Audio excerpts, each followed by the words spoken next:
Ким Кыргыз Республикасынын Жогорку Кеңешинин депутаты боло алат? Кыргыз Республикасынын жараны төмөнкүдөй учурларда Жогорку Кеңештин депутаты болуп шайлана алат. Шайлоо күнү 25 жашка толсо, жогорку кесиптик билими бар болсо, мамлекеттик тилди билсе, депутаттыкка талапкерлиги көрсөтүлгөнгө чейин акыркы 5 жылдан кем эмес республикада туруктуу жашаган адам, өлкөнүн аймагында туруктуу жашаган жеринде, өлкөнүн чегинен тышкары иш изилдөө, кызматтык же башка себептер боюнча иш сапарларына чыгууда жыл сайын 6 айга чейин үзгүлтүккө уруксаат берилет.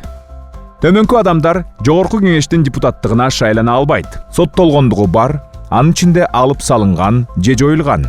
Аларга карата кылмыш иши реабилитацияланбаган негиздер боюнча кыскартылган. Төмөнкүлөрдү кошпогондо коркунучтуулугу аз кылмыштар, этиятсыздыктан жасалган анча оор эмес кылмыштар, Кыргыз Республикасынын кылмыш жаза мыйзамдарына ылайык жана аларда каралган тартипте жабырлануучу жеке ачык айыптоону колдоодон баш тарткан жана же жабырлануучу айыпталуучу менен макулдашууга жетишкен учурлар. Диний ишмерлер өздөрүнүн диний ишин токтоткондон кийин 5 жыл ичинде талапкерлер үчүн шайлоо төгүмү 300 000 сомду түзөт. Үчүнчү топтогу майыптыгы бар талапкерлер үчүн 70 000 сом, биринчи жана экинчи топтогу майыптар үчүн 50 000 сом.